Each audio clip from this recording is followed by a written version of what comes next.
Good evening and welcome to this March 3rd, 2025 meeting of the Akron Public Schools Committee, Instructional Policy and Student Achievement. Thank you for joining us this evening. I am Diana Autry. I'd like to acknowledge President Carla Jackson, member Dr. Molnar, and committee member Bruce Alexander, as well as Dr. Caver, Chief Academic Officer, and Superintendent Dr. Robinson. Thank you and welcome. First item is item 1.101, minutes from our previous committee meeting. Are there any additions or corrections to those minutes? Seeing none, we will accept them as presented to us, and then we will jump right on into our discussion topics. Item 2.01, Dr. Caver. Thank you, Ms. Autry. First, I just want to bring to your attention an agenda item that will be on the next board agenda. It is regarding a grant from Akron After School. And so I just wanted to make sure that you all saw that additional award amount that we will be getting from them. So you will see a resolution presented on the consent agenda. And today we have quite a few items to go over. So our first agenda item is going to be the house system from our I Promise school. So if I could have the presenters to come up to the podium from I Promise. I'm going to pull up their presentation. Thank you. Give me 1 second.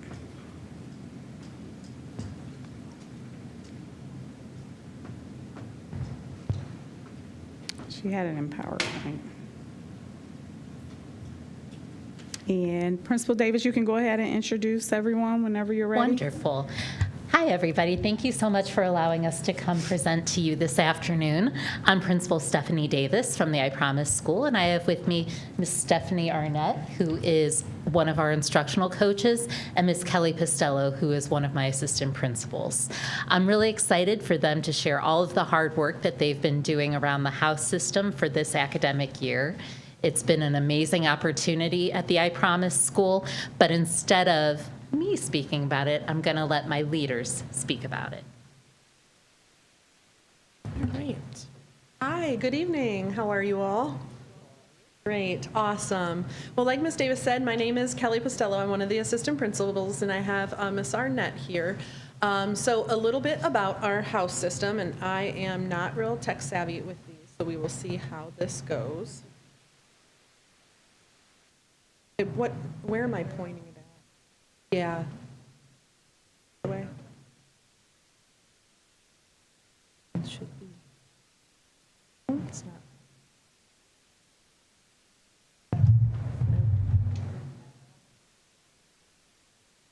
Okay.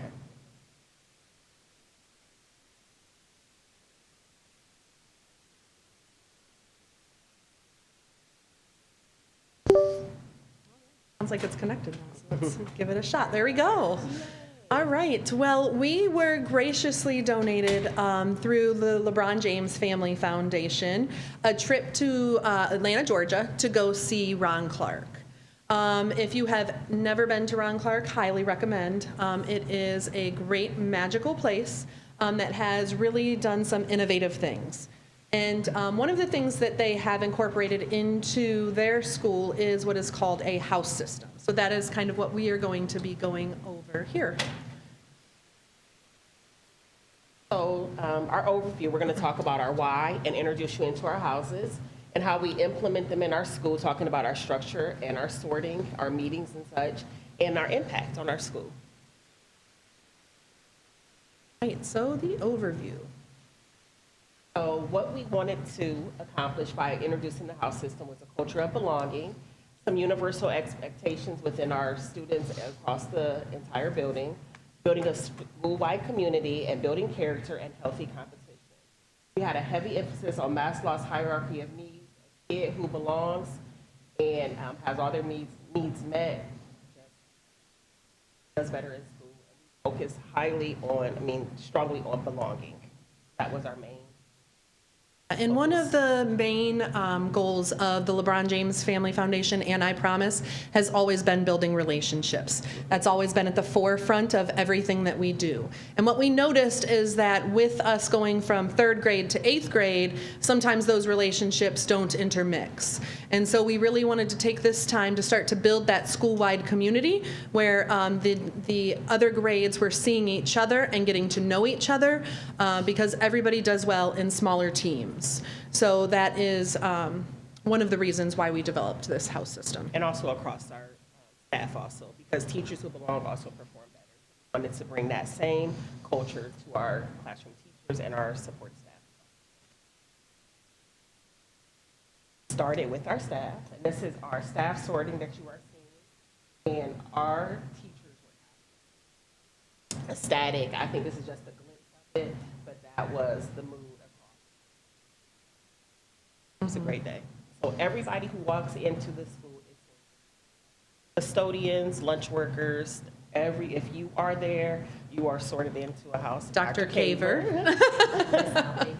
Yeah. And Miss Outley, yes, Yes. she is also. Stop by, and all the foundation is also sorted off. Stop by, you're getting sorted. So just a little bit of an overview of our house system. So the house system is an integral piece of our PBIS that we have. We are currently at the bronze level for PBIS, wanting to move up into the silver level, and with the bronze is a strong tier 1. And so with that, we have our big 3, which is be safe, be kind, and be responsible. It's basically where you take all of the kiddos and they are sorted into a house. And the houses, we were founded on our 5 habits of promise, which is partner, perspective, problem solver, perseverance, and perpetual learner. So all of our houses have incorporated that name into them so that we never lose that foundation that we were built upon, but they earn points by being safe, being kind, being responsible. It's the team-based strategy. So one of the things that we did learn when we went to Ron Clark is that when people are part of a team, they find that the excellence grows because you don't want to let your team down. And we have seen that as we have implemented this house system. So our 5 houses, we are very heavy on 5 houses, 1 IPS. We have Tuminaco, which is the house of problem solvers. Array partners. Perpetual is the house of perpetual learners. Perpetuo. And Necrama, which is a house of perseverance.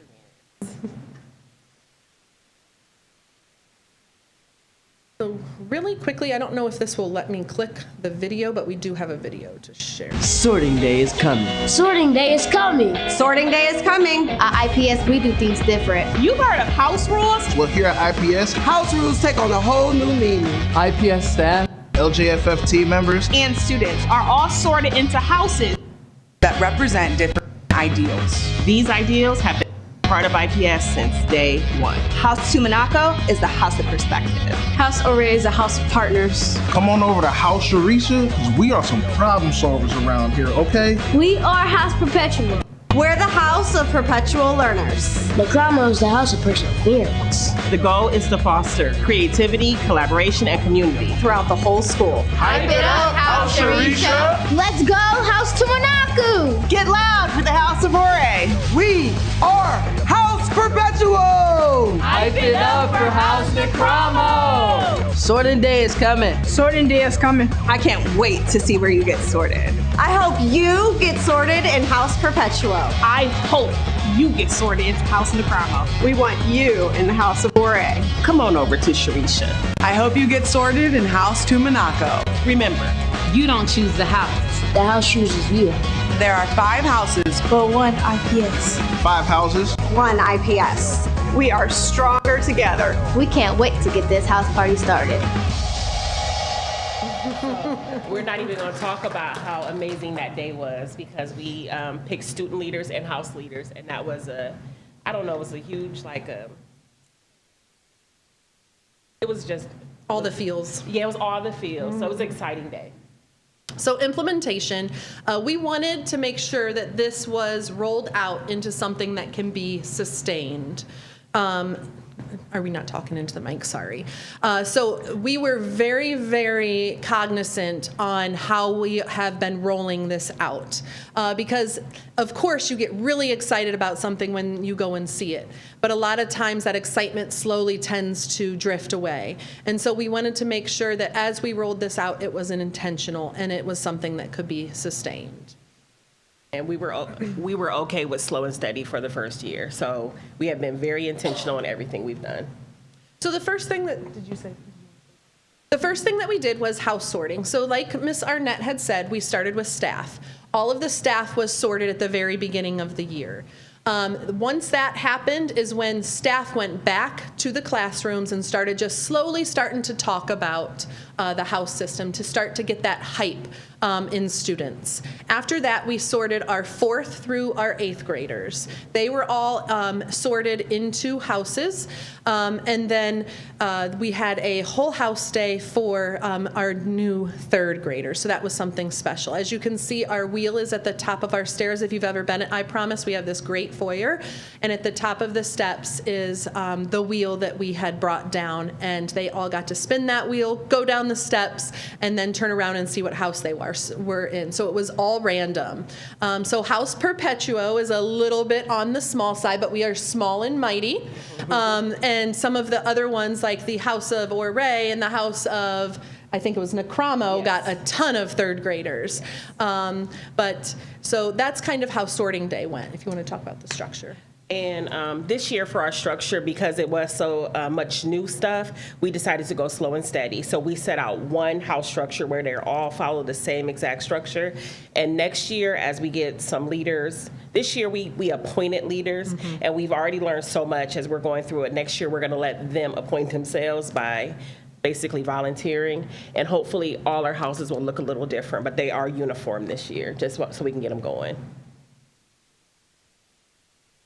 We have house meetings, and this is where we discuss the history of our new houses. We learned our hand movements. We learned what each house meant, their history, what the language they originated from, and we talk about those type of things. And it was just a time for the teachers and the students to get to know each other, because we are crossing grade levels, and they learn cheers and chants. They are meant to just bring them together, and we have had, I can't remember how many this year. 2 so far. 2 so far, and we're just doing 3rd and 4th grade for 5th and 6th and 7th and 8th, and those are our house meetings. And we had House Mania. Did we talk about House Mania here? Yep. At House Mania, they played games, and they went against each other. And we did, again, started small so that we knew that we can handle it as it rolled out. And it was a time for them to build relationships and just see each other without the academics, to more of just team building and socializing. And we really focused on making sure that we were practicing those SEL skills, because a lot of our students need to develop those a little bit more than some others. So with that, we started out just competing in their house themselves. Eventually, we want to get to a point where they are competing against houses, but we wanted to start off where there really wasn't any stake in the game, that we start off small. We have had one celebration for our quarterly winner, and it was House of Perpetuo.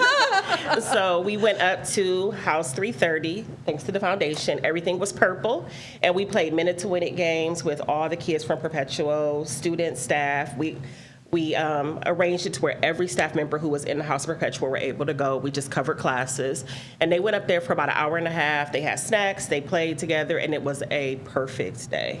It went flawless. It was amazing. So we have weekly point winners, and they are celebrated on the announcements. That's every 2 weeks. And this time we passed out cotton candy and popcorn, and they were absolutely very, very, very appreciative. And each Friday, we have been passing out PBIS tickets. We're not there yet. No, go ahead. Just turn the wheel back. Oh, you just happen to have some in your pocket. So this is when we almost like caught doing the right thing, and the kids get it. They write their name and their house on it, and then every Friday we pull them, and whatever kid is picked, they get to spin the wheel in front of the whole entire cafeteria. They earn a point for themselves, and then they earn house points that goes towards the house winning the quarterly celebration. So what you're looking at on the screen is our house wheel. How it works is that they spin the wheel and they are spinning the outer layer. So they will, sometimes we've had quite a few that have gotten, let's say, the 15 with the arrow down. So that's where they kind of play the game of chance, where next they have the option to spin again, or they can just keep the 15 points. Now, if they spin again, they go to that second inner row where there are some niente, nadas, where they could lose their points. So then, if they get like the 50 with the arrow, they can spin again and earn 100 points for their team if they end up on their own house. So a lot of excitement has been built that way. A lot of cheering for each other has been built that way. So this has been something really big with our students. And I think that was another one of our goals, is just have the kids cheer on each other, just to acknowledge the things that they do right, and to just build that pride of going to IPS and the pride for being just, I don't know, in the same house as each other, and also celebrating other houses. Because even though we're 5 different houses, we're still one IPS, just seeing each other succeed. So this is just a picture from sorting day with our 3rd graders. Lots of excitement, as you can see. Remember, there are 5 houses, but we are one IPS. I can't wait to see where you get sorted. You don't choose the house chooses you. Who you with?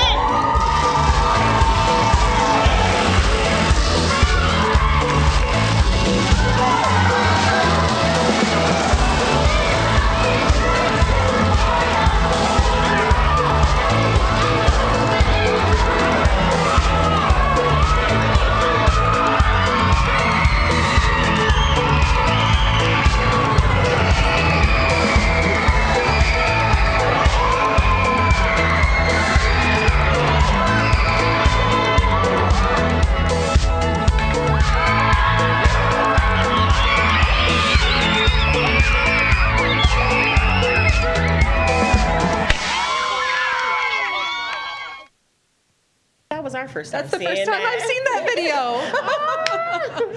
Oh, that brought tears to my eyes. Great days. Right. And then impact, we will turn it over to Miss Davis.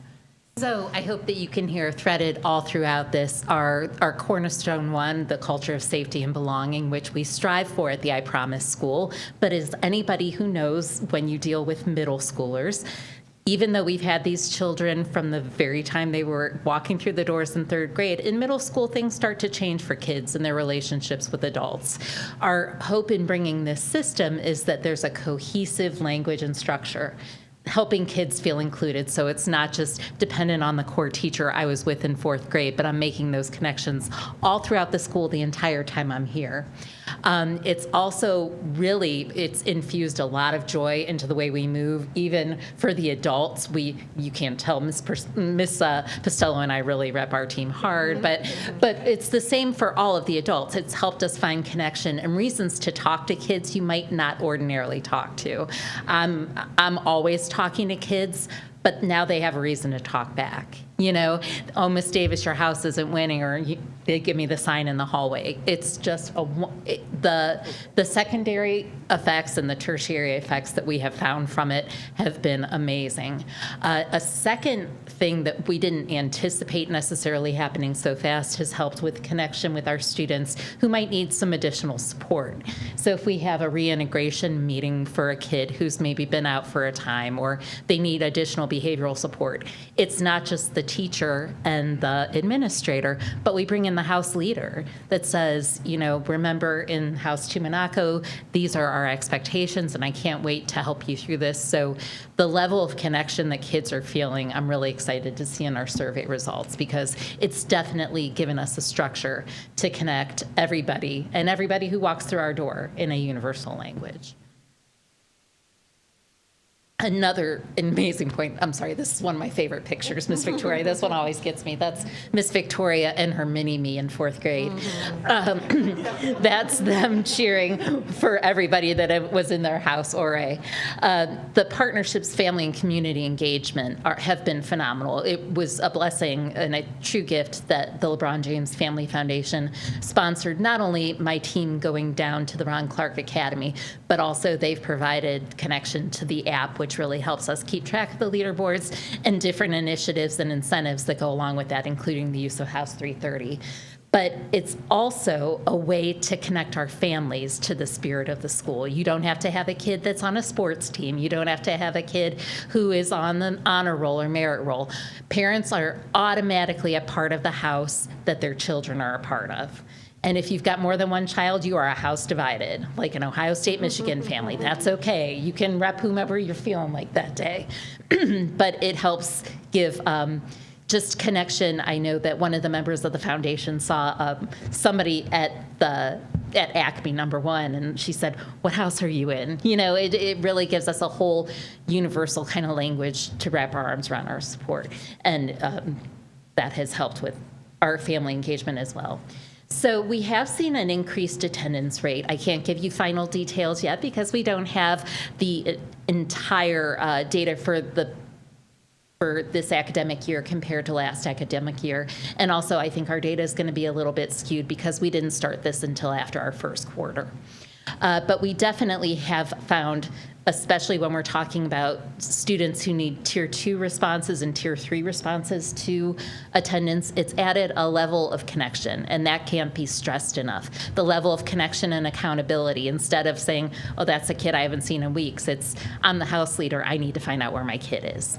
So that has been maybe something we didn't predict but hoped would happen, and it happened pretty fast. We absolutely are seeing increased connections for student and staff. All you have to do is walk through the doors to know that. In fact, somebody said to me today, why are you wearing your house shirt? It's not Spirit Day, like just without any advertisement, you know. And I said, I get to come brag to some really important people about all of the amazing house things we're doing. We've seen a decline in our level 2 and level 3 behaviors. Right now, we are at a 29% decrease in out-of-school suspensions compared to even last year. And really, my favorite thing is that this initiative came from my staff when I got to the I Promise School in July of 2023. I tried to listen to what they needed as a staff and what they believed would make a difference in the lives of our students. And my team here, and I'm pointing to these two, they have done an amazing job slowly and methodically rolling this out. It would have been really easy on that staff sorting day to say we're going big because the level of enthusiasm we were at was just amazing. But they have very thoughtfully thought, how can we include all stakeholders in this process? How can we roll it out slowly so that it's meaningful for kids? And now we're starting to see the benefits of having this unifying structure across all 6th grade levels. Thank you so much. Thank you so much, Principal Davis and your team here for this amazing initiative that aligns with our PBS. So thank you so much. Are there any questions at all? Member Hall. Thank you, Madam Chair. My apologies for being tardy. Job well done. I tell Ms. Victoria, I was, back in 2023 when we all filled this whole room before I was on the board, because of the naysayers, and look at you now. And I just want to thank you I had to make my little notes because I know I can ramble when I get so emotional. But thank you for your continued encouragement for the kids. You don't just help the kid, you help the whole kid. And that's the teachers, that's the staff, that's their parents, that's their siblings, that's the community, and it takes more than just the education piece to make our children great. So I thank you guys for that. Because a lot of the kids, they come from, some come from great homes, some come from broken homes, some come from just taking care of themselves. And without you and also other teachers across the board, but right now we're talking about I Promise, without you and your hearts, some of our kids will be far off worse than they are. You talked about middle school and adjusting. I have a 5th grader, so I know what it feels like with that little mouth and things like that. I'm like, girl, who are you talking to? But I just wanted to say thank you, and let's see. I love that you always come here with exciting news. And even things when it's challenging, I love that I Promise comes down. And I would encourage other schools to come down and tell their success stories of what's going on, because we don't always know of everything, and we each have clusters, so we don't always know everything that goes on. But I would love for other people to come and tell their story, because maybe you can collaborate with another school and help them, push forward too. And the Ron Clark School, I do want to go visit that.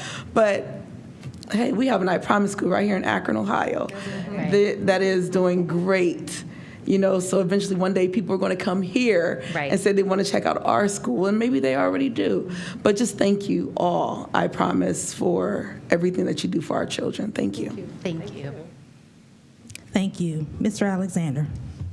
I want to say thank you as well for coming and giving the presentation. And when they had the last one, I actually went over to the school by mistake. I was going there for something else, and I went into the school, and I was kind of like, you start your day kind of like drowsy and going. I got there at the school. When I left to go to work, boy, I was hyped. And I thought it was really nice. The kids were excited. The staff were excited. It was so nice. And I'm so glad to see you guys doing well, because as Ms. Hall said, the naysayers, because there were naysayers saying what was going on, now we're proving them wrong and showing that these kids can make some progress. All they need is that little bit of help, little additional help that they're getting, and they can make things happen. And so thank you guys for working hard with our students. I want to thank the students as well for working hard, and their parents for being part of it as well, because it's well deserved, and it's good to see this happening. So thank you. Thank you. Any other questions? I have a question. So I'm trying to envision fully what this looks like. The houses encompass all grades, correct? All 6th grade levels. Is there a designated time each day where each house comes together, or does that vary? So no, not yet. As we're growing, we have set time for house meetings, and so far we're only doing them quarterly because we're trying to do a slow roll and also build capacity. But in the second year, it's our intention to have monthly house meetings and have coverage schedules, and much like any other school has like an assembly schedule, we'll just have a house team schedule. That's how we all come together, so we can have space, time, and intention behind all of that. Thank you, Madam President. Oh, yeah. Thank you, Madam Chair. Yeah, that's what excellence looks like, as Member Hall said. First of all, I just have a comment. I don't have any questions, because I came, I visited you all. You did a phenomenal job. Vicki McGee was there, and you guys all were there and gave me a wonderful layout of what this was. And so I was excited for you all to be here on today. My comment is that what I love about this model, because we are one APS, and like you said, we are one IPS, but we are one Akron Public School. And what I love about this model is that any good study or any good thing that you do can be duplicated, right? That's how you know it's done well, because you can take it anywhere and you can duplicate it. And I believe the things that's happening at I Promise, even when we talk about nationally duplicating that, it's about duplicating it within our APS. Like, how can we give? The LeBron James Family Foundation has been a firm supporter to wrap around what's happening at I Promise. And if we can leverage relationships for our various schools to some degree, I think that would be a wonderful thing to see. I know we have partnerships. United Way is doing some wonderful things with our resource center. But the more we can leverage those community partnerships, you guys are the model to show what happens when we collectively come together. And what's excellent, the reason why I say you're the model, because see, I'm a student, I'm a child first advocate, right? And so I believe this is where I Promise is getting it right, because it really is student-centered.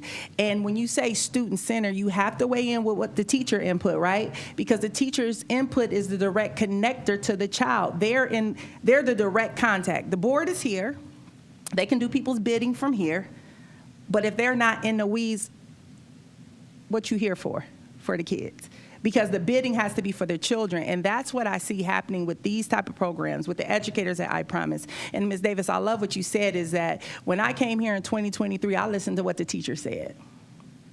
And so this is a teacher-led initiative, is what I'm understanding. And so teacher-led initiatives, when an instructional leader can sit down with their team can hear what the team is saying and then can make the right adjustments and pivots to meet that need. Because who better knows than the teacher serving that group of kids? And every group is different. So this is when we talk about the culture and climate. Yes, we're one APS, so I had to circle back to this, right? But every culture and climate is going to be different depending on the population that you serve. And I Promise has a specific population. I want to take this moment to say the same thing, that feeling that you get when you're in I Promise, and I really like that feeling. You get it when you go to Helen Arnold. You have an instructional leader that clearly is interconnected with the staff, and they're moving in one motion, right? And not to say that everything is going to be perfect, but it's student-centered, right? And we're focused. Disagreements may happen between teacher and instructional leader, but the core values of the organization is very clear, is very apparent.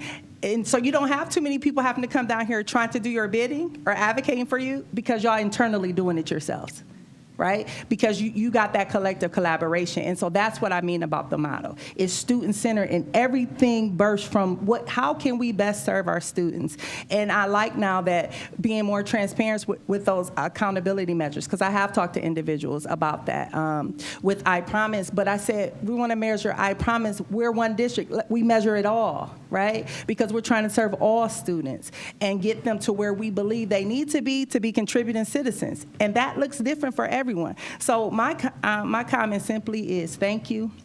God bless you, and Godspeed with all the work that you're trying to do, because you're not just impacting these moments, but you're impacting eternity, because teachers touch the life of children that go on and on and on. You see them as a third grader, you see them as an eighth grader. Your impact, what you poured into that child, will impact them for the next few years, and so on and so on. So the fact that you are able to readjust, to reset, you get them at third grade.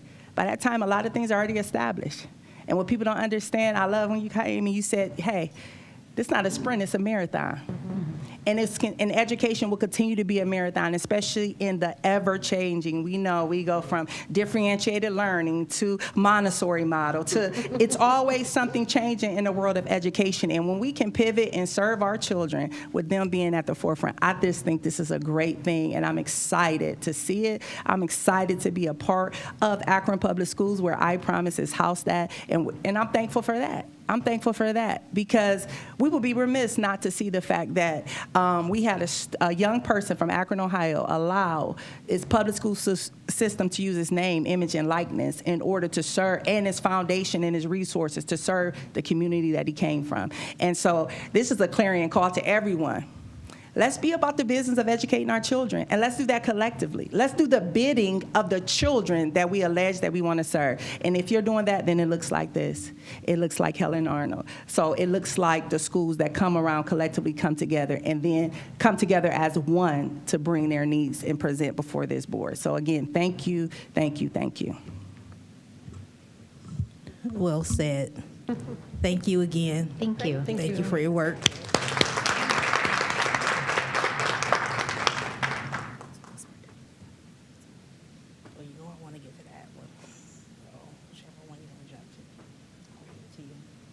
Through.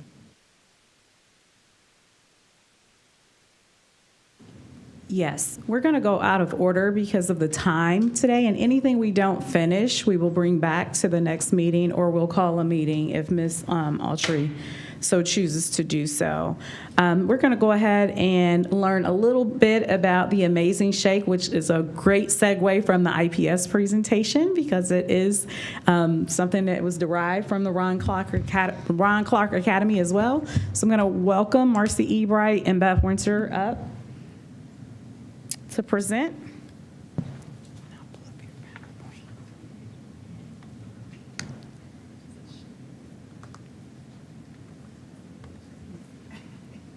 Oh, I'm sorry.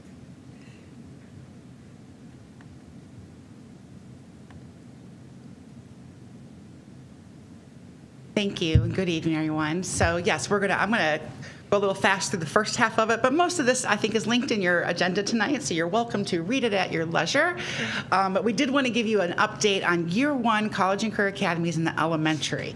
If you remember back last spring in March, you approved this addendum that we added to the whole College and Career Academy suite. And just wanted to sort of share where we're at today and some of the pieces that we've been able to get off the ground. So our mission and vision and cornerstones, of course, it's all tied to that work.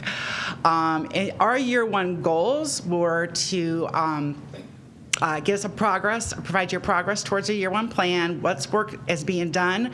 You know, that elementary scholar portrait, we've had a lot of conversations this year about how we're getting it off the wall and into practice in the classroom. So it's just not a poster, it's a part of the culture and system of schools. And we're gonna discuss the Amazing Shake pilot. So this year, you know, we had our master planning in the elementary that started in June of 2021, and you approved the elementary addendum in March of 2024, and we had 4 designation at Akron in Action that same year. The work that we've been putting towards this addendum into practice right now, these priorities fell into how does partner engagement in college and career academies really look in the elementary? So what's that goal and pieces going to come together as? How are our elementary advisories looking, which is kind of a challenge because you don't see and hear about those very often. You hear about high school advisories. We have middle school advisories. But we've been working through that process, getting those competencies recognized, and growing our voice in leadership, which is where we've had the most sort of impact so far this year. And we have completed some items, such as looking at the elementary partners that were already in existence and how to invite them to this new level of work, growing the essential experiences. We have growing the role of, we have an elementary content specialist who has been taking on a lot of this implementation. We've embedded career exploration in Akron After School, so we re-envisioned that curriculum to have those career touch points inside of it. And we have been designing high exposure in-demand opportunities for students. We were hosting events for elementary partners and establishing elementary partner advisory councils. So we have completed that portrait of there was a design team that's met several times this year in several different iterations to look at how we're doing that work for the scholar competencies. So that the words are there, but how do you recognize them and celebrate them, and also give kids chances to practice those skills that you see on those screens? I'm not a big fan of, like, so you have the word be kind as one of the items up there. How do you get kids a chance to practice their kindness skills and get good at them, and then recognize them, and then celebrate them when they're supporting others in kindness skills, and not just saying you're kind or not kind, right? So lots of chances there. They've been thinking through that and how we're reestablishing some of those pieces. We've completed a student leadership as a standing agenda item in administrative meetings. We've established administrative leads for focus teams, and we've continued to expand or define leadership opportunities across for students. Again, our portrait is our driving force in elementary world.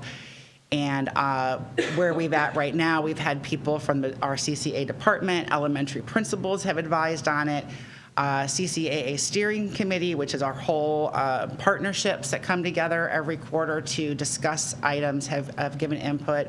The elementary essential experience partners, cornerstone teams, community members, and design lab participants were mainly teachers and working together to think about that piece. I'm going to go ahead and move a little further here.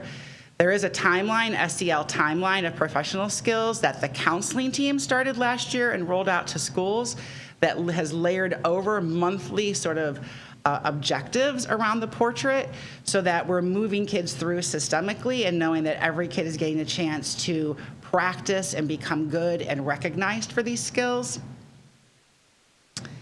And that brings us to, we knew that part of the elementary addendum, one of the pieces that it called for us to create and implement was a summative experience for elementary, so that by the time they're ready to leave, they have a chance to really demonstrate all of these things and assets that they've been gaining. So the suggestion was to look at this program called the Amazing Shake. And I'm going to turn it over to Ms. Beth Winter, our Partner Engagement Coordinator, to speak about where we're at with that work right now.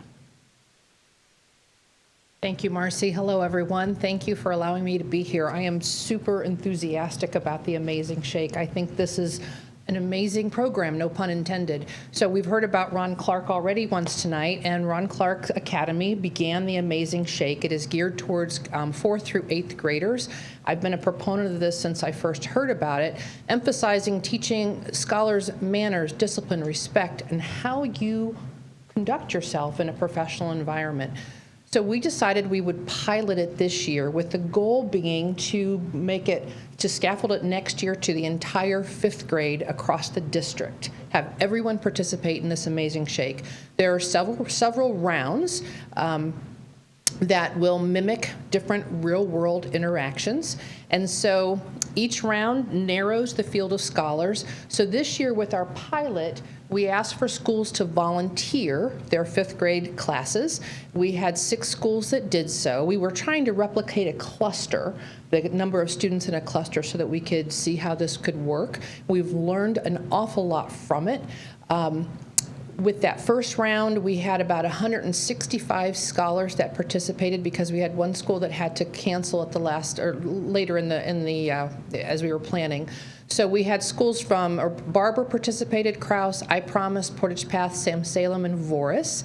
Again, hoping to make it district-wide. So this is the timeline as it progressed. So December 11th and 12th, we were talking about it at principal meetings and with our elementary design lab team. December 13th through 20th, and I've got to tell you, when we first met with the partners, with the principals, we asked for volunteers, and we needed 10 schools. We had not left the room before we had 8 schools. So they were very excited about the opportunity to do this, and we were thrilled to have that. Our colleague, Tricia Kelly, who couldn't be here tonight, she developed an entire opportunity for a program for a list of training, et cetera, videos, et cetera, for the teachers to use or counselors, whomever at the schools, to train students and to practice some of these skills. So we gave them that opportunity. That happened in January. So we had round 1 in February, round 2, February also. Round 3 is this week, and round 4 will be next week, where we will have the pilot winner. So just to narrow down a little bit, so 5th grade only. We did the practice in January. So round 1, we had 15 stations that the students went through. Each station was 1 minute long, and they went at the gong. We literally had a gong for them. They went to the next station. So the first one may have been introduce yourself. Then there was 3 conversation alley opportunities. They might have to, I was a judge for one where they had to tell me where I could take my grandchildren in Akron, what was fun for kids to do. They might have to tell someone about their school and how wonderful it was. So they had 15 different stations. One of their favorites I learned from the students was they had birthday bash was one where they had 2 gifts. They could choose one. One had a roll of tape in it, and one had a box of Kleenex, and they had to thank the person for that gift, because we've all gotten a bad gift at one time or another, right? But it's an important skill to have. So, they told me at the next round how much they thought that was, how fun they thought that was. So that was round 1. They were scored with each time. We gathered the scores. We took the top 24. Every school had representation. Then they came in and they had to do a demonstration explain a process. So in this case, they could choose between explaining how you brush your teeth, and we had items there for them to demonstrate, or how to put together a jigsaw puzzle. And again, it was thinking on your feet, how to use logic, how to go step by step. Then they went with teams, and they did some skills, some teamwork building, some team building and different projects for that. So this week, they each have prepared, we're now narrowed down to 12 scholars. This week, they are providing, each student will present a 2 to 3 minute presentation on a change they'd like to see in their school and what action steps are needed to make it happen. And then there's a business lunch with judges. And then we will round 4 next week, where we have chat circles, networking, and then final interviews, and at which we will announce our winner. So we're really excited about this opportunity. Do you want to show the video? I don't think we have time. This is a 2-minute video. You've got the link, and if you have time, this is not us, but there will be a video from APS coming out. I just want you to know how amazing, I'm sorry I keep using that word, but how awesome this program is. When you see our scholars, when you see them rise to this challenge, and I'll tell you, our judges walked out of round one, they were on cloud nine. They were so impressed with our scholars that the professional skills they demonstrated, the enthusiasm they demonstrated, and you know, if we can do this and we continue this for our fifth graders, we're changing lives. Because these skills, when you have those professional skills, you can go anywhere in life you need to go. And we're helping prepare them for that. So I appreciate that opportunity to do that for our students. So with that, there's also some pictures in there that you can look at. This was round one, and then we have round two, and there'll be more to come as we progress through this. And I'm happy to take questions if you have the time. Otherwise, you know where to reach. Thank you. Very exciting. Any questions? Mr. Alexander. I just want to say thank you all for coming again. This is what I love. Tonight is positive. We need more positive energy to show that Akron Public Schools is doing some great things, and we got to get rid of all the negativity. So what you guys are doing is starting this positive movement. We'll keep that positive movement going, and it'll take over the district. Like Madam President said, the district is going to take over the district so we can continue to do the good things, the more productive things that we know our students can do. So thank you guys again. Thank you. I believe you all have on your next two, the next two rounds are on your calendar invites. I suggest you come in to cheer the kids on and see what they're doing. The first round was pretty intense, and there was a lot of business community partners in there shaking our kids' hands, and they had been prepped to make eye contact, introduce themselves, shake their hands, perform their challenge, gong, next thing. They did it 15 times in a row. And then at the end, we asked if you'd like to come back and do round two with us, and almost everybody said yes, and now they're running out of seats. So if you want to be involved in that, you need to let me know so we can get you a seat. That's basically the question. Thank you, Madam Chair. That's what I was going to ask. You said it's on our calendars? It should be. Elise has this March round, 6th, right? Yeah, and then there's the round 4 she should have sent you out to. She hasn't yet. She probably just got that one today. Perfect. What's the fourth one? March 14th. Okay, thank you. It's here. They're both here? March 6th is in Ellett. That's probably not the one to come to. Probably the last one is the one where it's going to be Let's see the final 4. a larger group doing things. Wonderful, thank you. Thanks again. All right, thank you. So we're going to move on to our third topic for the day, and that is to give an update on the CCAA pathway. So we're going to keep Ms. Ebright up here, and more specifically, giving an update on Bookdale CLC.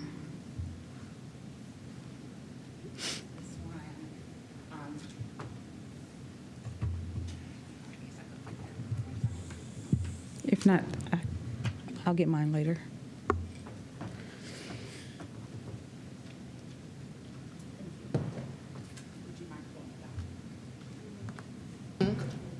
Yes.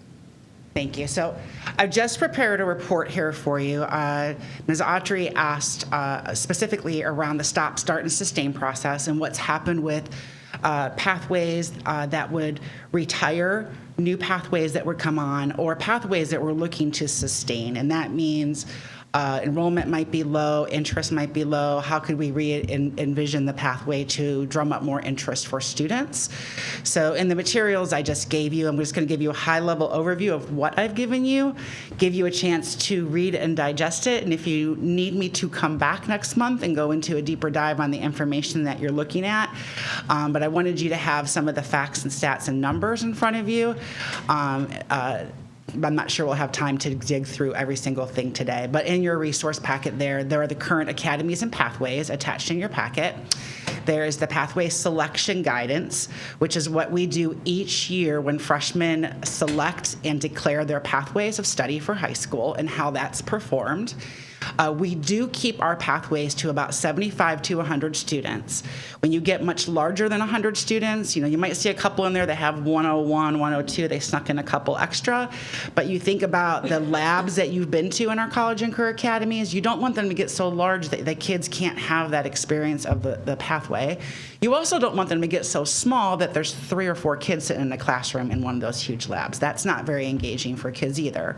So you wanted about 75 to 100 is where we staff, and our freshman's declaration is around 40 students. So that's the big thing to take away from that pathway selection guidance. And there's also a copy of the stop, start, and sustain process. And what we do is we're always watching numbers.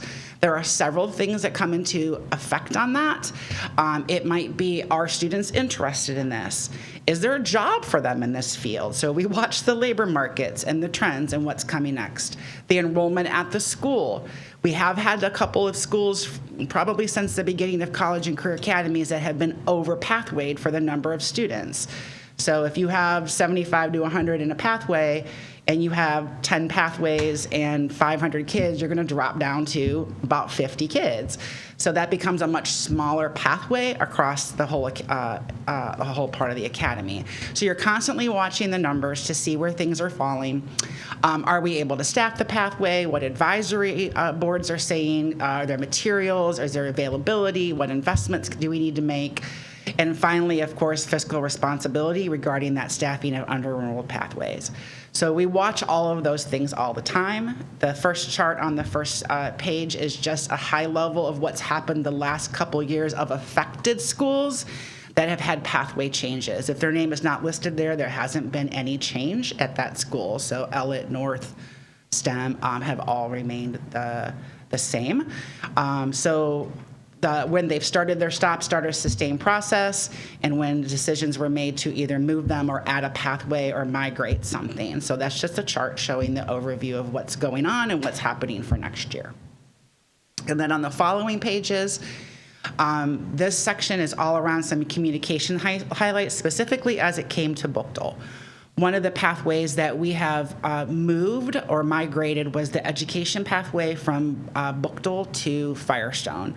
And there's data in there documenting some of the reasons for that move. One of the main reasons was that it was the least selected pathway over and over again at Buchtel, and Buchtel was also over pathwayed. So if they had stayed open, they were looking at about only 28 kids to be in that pathway this coming year. So when we did staffing recommendations last year, remember we were in recommendations for budgetary concerns, right? So we make recommendations each year on where we think we need additional staffing or where we can condense staffing. That recommendation is given to the superintendent.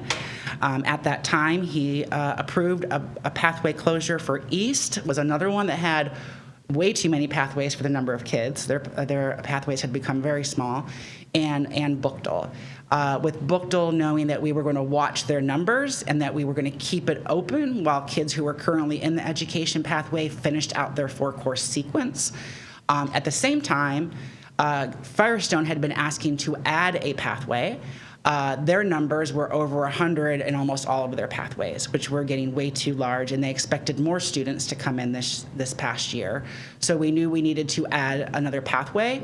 They did a start request, and one of the top 3 choices that kids asked for was an education pathway at Firestone. So at the same time, the teacher who was teaching it left us.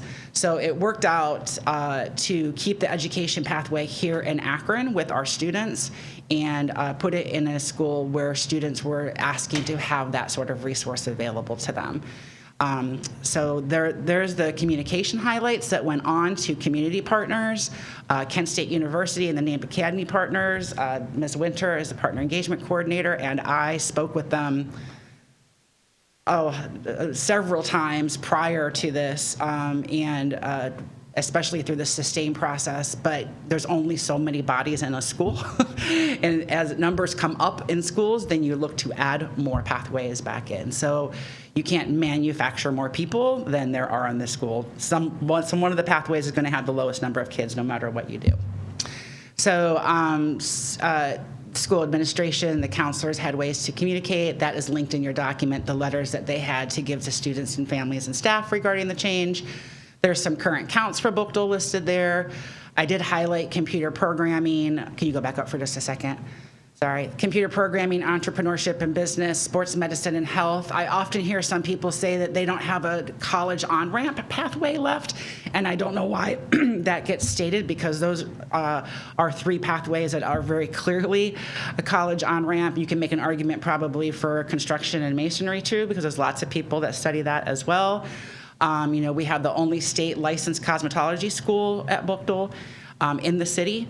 And we also have the only pre-apprenticeship full commercial construction and residential masonry program in the city at Bookdale as well. So they have probably the strongest 6 pathway options at Bookdale right now, as far as a really high quality staff and environment and labs for them. And then there were some other questions that came up regarding numbers. These were numbers and communications that I've had with the principal all year long as we've talked about the next steps. And we went through current numbers that they have in their building, when their seniors leave, how many kids would be left then, how many rising freshmen do they have, and different scenarios if those rising freshmen were to sort of be evenly distributed with the pathways they currently have, or with the education pathway still intact. So there's just some data scenarios that she and I have been running through and watching numbers all year long and seeing what's happening there as well. And then the last page is, those are just all the different data scenarios we've been running. Some recommendations for what the next steps could be are listed there. Dr. Robinson and Dr. Caver have had those items to think about what we want to do in the future. Sort of, I think our recommendation from my lens has been to continue to watch numbers.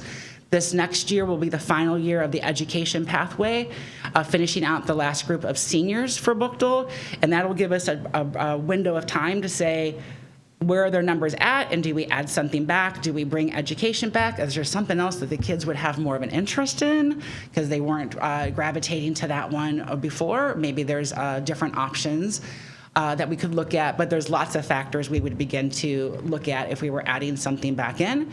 But the blue column on this page are current numbers for this year's students just in the pathways across the 4 schools that have had changes. And then the great news is if you look in the yellow column and the pathway number of students predicted for next year, we see increases at every single school. So that's just that uptick of students that we're seeing across the district. We see more kids at East. We did reduce a pathway at East. They still have 7. I mean, they're still over pathwayed, but I would prefer to leave that one alone for right now, just because we know that we did some redistricting in the East cluster, and I would expect their numbers to continue that upward trend. I hate to take it out right away and have to put it back in. But it really balanced out. Firestone's much more balanced. Garfield's much more balanced. They added an extra pathway as well, because their numbers were getting large enough that their numbers were topping up at 100 as well in each pathway. So we've added Firestone a pathway, added Garfield a pathway, reduced at East and reduced at Bookdale, watching those numbers to see when we can add back. So that's the high-level summary of that document. But like I said, I can come back next month if you would like to answer any questions or a deeper dive you might have around that, unless there's something urgent that you want me to make sure I bring back before then. Are there any questions? Member Hall. Thank you. Great presentation. Just a few quick questions, and I can ask them all at once. First question, do we listen to all the schools to see what best fits their needs of the students, right? So if Firestone said, oh, education, we have a lot of kids interested in education, do we listen to like the Bookdale and East and all the other schools that say maybe this entrepreneurship isn't working, we want to add something else? Do we take that in consideration and make adjustments? Yes, exactly. So when we added the Firestone education pathway, it was one of the top 3 choices that kids made. So we asked the freshman class, what area would you be interested in studying? We also go to the advisory. Kent State's the partner there, who is also a partner at Bookdale. So it made a lot of sense to just use the one that the kids were interested in, and when we added that one in as well. As far as reducing the pathway, it's often sometimes, voting with their feet. I love education. It's not the most really kind of glamorous pathway we have in schools, because you think about, you go into some of those labs, there's a lot of hands-on, really digging into things. There's a lot of engagements and pieces. It's not quite the same in teaching teachers. So sometimes the kids, they're interested in education, but as a freshman might not have gravitated to it because they looked at the other pathways and gravitated to them more. So it's really sometimes voting with your feet when you're looking at, that's just an area that they expressed they weren't interested in. The sustain process for that pathway at Bookdale went over like 3 years. And by the 3rd year, if you just don't have the number of students in the building, you only have so many students and so many pathways, right? So it's really, they voted with their feet at that point. And just my second quick question is, you said there was 28 students at Bookdale that were in the education pathway. Are they all seniors? There's 10 seniors left. So she stayed on with the current juniors and seniors this year. They did not bring in a new sophomore class. That's all. So the 18 students, I didn't even interrupt you, I was making it quick. So the 18 students that are interested in this pathway, they have to choose something different now? No. They all stayed. The teacher split her time between Firestone and Bookdale this year and next year. The other 18 are going to finish this pathway. While we finished up the students who are currently enrolled in the education pathway at Bookdale, we've kept her there half-time, and then half-time at Firestone while that sophomore class came online. Okay. And then next year she'll be finishing the seniors while she's doing sophomores and juniors at Firestone. And that'll be the last year. And the following year, it'll be 100% over at Firestone. So the other 18 students that aren't seniors that want to be in education, they have to pick something different? There was only 6 students that picked it. Oh, I thought you said there were 28 kids. No, every kid that was education. There was only, all the current kids are being serviced. There were 6 to 8 students that selected it as a pathway. Oh, okay. And then they just got their second choice when we chose to retire it because it wasn't going to bring up the numbers high enough. Okay. All right. Thank you. Are there any other questions? Madam President. Thank you, Madam Chair. Member Hall kind of addressed my question, and it was about the pathway and Firestone designing, because I was thinking, well, I know before if you wanted a pathway, you had to register at that school for that pathway. Mm-hmm. And so it seems like if it was an uptick in kids that had an interest before they were in 9th grade, why would they not be sent to say it, that Bookdale offers this pathway? Mm-hmm. And so if you have a desire for this pathway, you would attend Bookdale. Mm-hmm. And they would have made that offer to enroll over to Bookdale as well.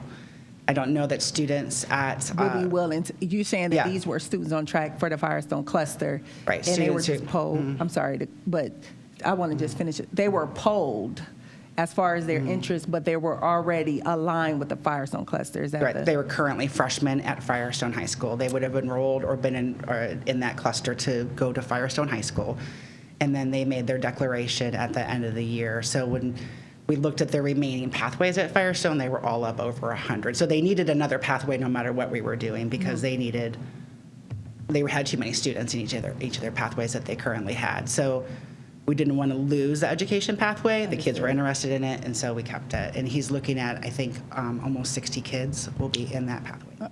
Okay. Or she is, I'm sorry. Thank you. It's just concerning, when you hear about like certain schools that start to decline, and then even when you're as an educator, when you talk about the instruction not being like exciting and great. I've been very fortunate to have some exceptional educators, which led me to go into education, and education can be very exciting. It's just like a recruitment, I like to use analogies, although I ain't not a big sports fan, but I like to use Kobe quotes and Bron or Jordan, if you at the top, like how you recruit a winning, I want champions, and they make you catch a fire. So I wonder about that, like when we talk about instructors, but I'll pause that for a deeper reflection in myself to kind of unpack, really my thoughts. I think this is great. I understand that Firestone, the pathway, because it's a desire for education. And I know our masonry program is great. I just wonder with the promotion of certain pathways and what are available to students, how really clear that is. I love how we get presented to at the board. I remember one of the things that made me really interested when we had an open seat and Member Molnar became a member of the board was her expression. I had no idea who this lady was. We're from completely different backgrounds, everything. And when she came in, one of the things that resonated with me the most is when she quoted her nephew, right, and was attending one of our schools. And she said in her conversations with her nephew, she was shocked that he didn't have any idea about these offerings. Am I quoting you a line? And so that made me say, I like this girl. Like, she needs to be, because it needs to be a voice like this for kids that's keeping it real, that these kids don't know. And that we get these great presentations about what the district is offered, but are kids really aware of what they can be connected to and engaged with? And to what degree are we making sure that the advertisement, the understanding of these offerings are done with a certain level of fidelity, that children are so really excited about that? I'm very curious with that because I love the trades. I love the trades because the trades give tangible resources right now if they learn the skill. If you can lay my concrete and I see that you can do some good block work and that stuff is square, you may be a part of union, you may not. You may be 21, you may be 16. I'm really not caring. At that point, I'm gonna pay you a fair wage, what you tell me, and I'm gonna have you do the work. That is significant for this community that we serve, the demographic that we serve. And I'm just seeing how we can best leverage that, right? Because I'm not sure that I feel within myself that that is the communication of the offerings are done with that level of fidelity. And I feel that in some of our schools, specifically, I'll talk about Bookto. I think that sometimes it's a disadvantage, especially when I hear things that certain students get sent to Bookto. Like, Bookto's always the option for a child if it's a disciplinary infraction, that this becomes the option for that child. And so now the optics of that, the culture of the building begins to overshadow the assumed culture of the building, begins to overshadow the offerings of Project Grad, the amount of scholarships learners are getting there, what they're doing with their DECA program, and things like that. So the marketing is basically, Marcy, this is not all this other backstory that's containing you, but the marketing of how we're getting in front and marketing our offerings in such a way where, this is where you should be. And if you in a certain area code and Bookto is within walking of you, you should feel pride in going to your school. I'm a Ram through and through, clearly, but my whole family went to Bookto or South High, right? And the level of pride they got for South High, which I don't even think I was living and breathing when it was existed as a school. But my family members that went to South High, you better understand the level of pride. Those who go to Bookto, y'all know, it's still the same 1040. So how do we get back to that part, showing what we offer? I remember hearing about their law program and things like that. And I know that current Judge Hamilton is doing something. Like, how do we get out in front of to where people see how excellence looks different? And it is happening at 1040. Like, good things are happening. So the marketing of our programming, that was, how can we leverage that? Also, cosmetology. Again, as I said, I went to Garfield. I graduated in 1998. And some of the coldest stylists in the city went to my school. And they are very successful now. They own their own salons. They have done great things in the industry. And it appeared we had a great program. Like, they were doing our hair for prom, some of them, kitchen beauticians, whatever you want to call them, but then they became code professionally and they were licensed. And now I know they had kits, what they call kits, because they would walk around with their mannequin heads, they learned micro curls on them, because I had friends that were in that elective at the time, right? Now I'm understanding that Bookto, currently they don't have kits.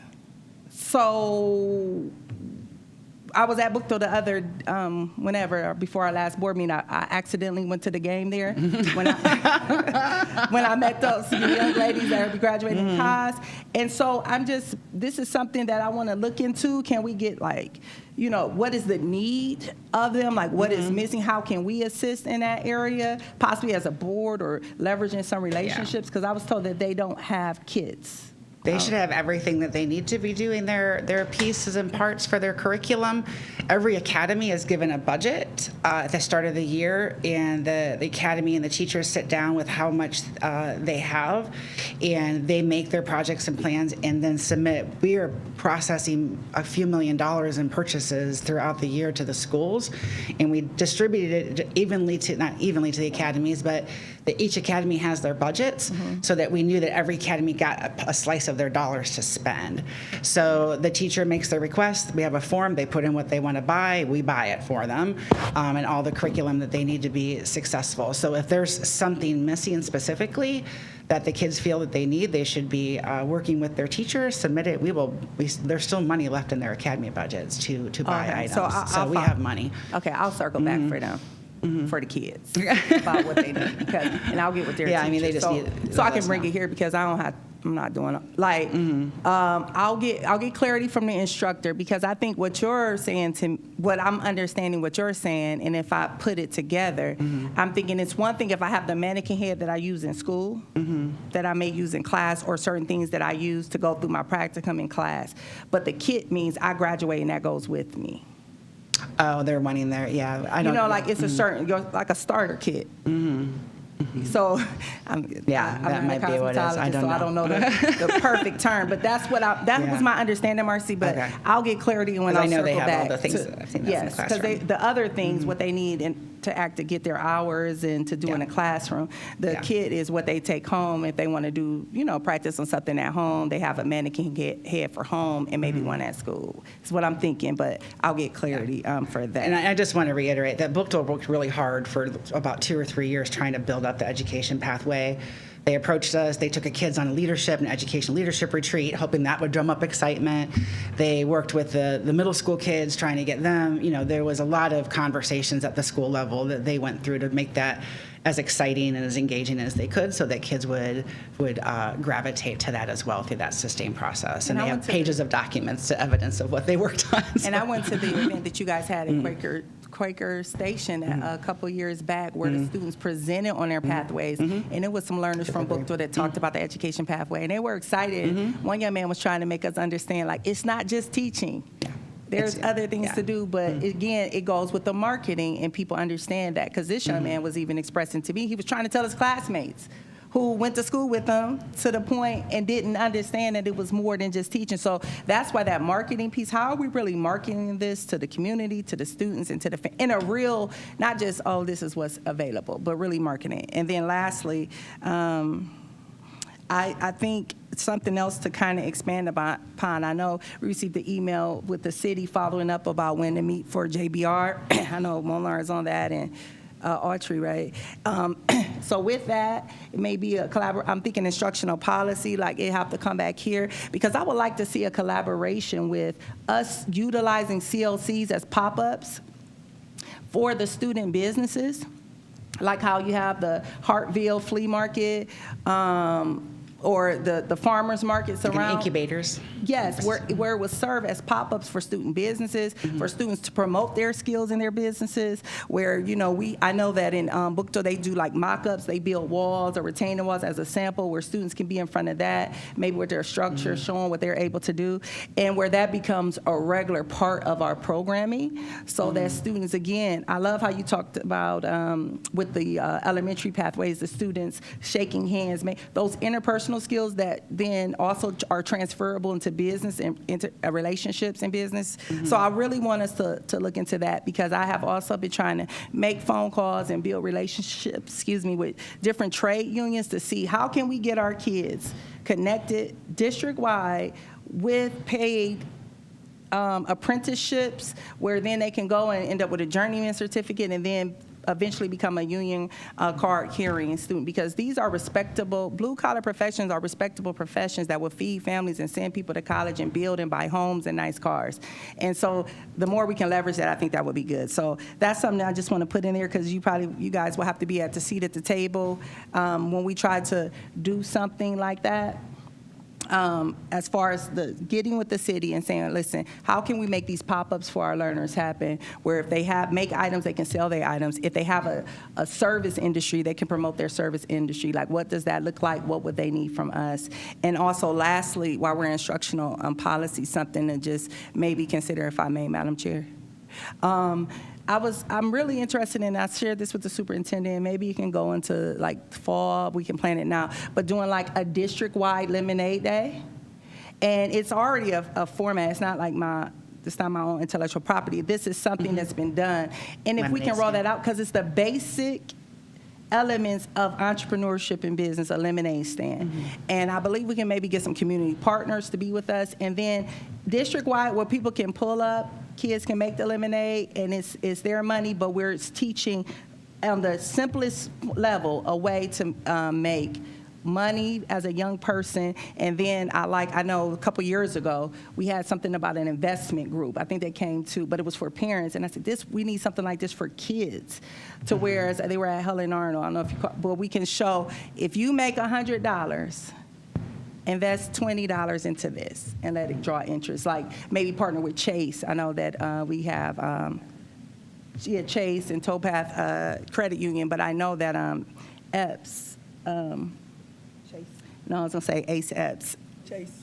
Ace from Chase, it does something with entrepreneurship. So I just want to put that out here in instructional policy, so like y'all can do whatever research y'all need to do and see how we can make this happen. So thank you. That concludes my questions. Thank you, Madam Chair, and thank you, Marcy. Thank you. Thank you so much. And I know we are well over our time. We will have to revisit this, because I know I brought this topic, and I do have to say before we adjourn, coming to this seat on the board, the Boothel community was always concerned of the appearance of the district, overlooking them, not heavily investing in them. So I was surprised to learn at a recent visit that the pathway was being phased out. I didn't even know that. So I was disappointed. And I'm not sure that I'm comfortable that we put all the effort in that we could to make this happen. I know you said they worked 3 years. How many of those 3 years was there a sub teaching that? There was I'm not sure. When I came in, they'd already been in the sustained process. And then there was a teacher full-time in the position. A sub? No, he was a full-time teacher. The one that's there now? And now there's currently a sub in there who has been very successful. She's actually was hired into the position. I take that back. She started out as a sub and has been hired into the position. So she is now full-time in the position. And but prior to that, there was a teacher in the position as well. He went into a different district. He didn't leave the district. He wanted to go teach social studies. So he wound up leaving the position. Yeah, it goes back to that marketing and just having an instructor, with the vision to make that happen. I know a lot went into that stop, sustain process to make that work. And I know that they have internships that are very productive, to my understanding. They're really paired up with a lot of those elementary schools. So I would just like to see some more work. I'm not convinced that it can't happen at the school. And with our teacher shortage, why shouldn't it be there? Firestone has a higher enrollment, so naturally there are going to be more students interested in a pathway. If you're a lower enrolled school, then your number's going to be lower. So I'm just saying that out loud, because everybody knows I wear Bookdale on my heart, and I want to see them successful. So I know we didn't get to everything on our agenda. As we stated earlier, we'll just be moving it on to our next instructional policy meeting. So thank you, everyone. Dr. Molnar? Thank you, Madam Chair. Quickly, so I know you said you didn't get to everything, so I was wondering for clarity on the April, I think your next meeting, or whenever your next meeting is this where the conversation will be about the instructional day during the primary election at our February 11th board meeting, we talked about this. I'm starting to get a lot of family, staff, and community questions about voting day, about the Raptor systems, about parking, about metal detectors. Will students or community members be going through metal detectors? So will that be in the April instructional policy? So I know we were scheduled to talk about the calendar issue tonight. So with those additional comments, hopefully we're taking note of that and we'll bring it back. Thank you. We are adjourned at 5:48.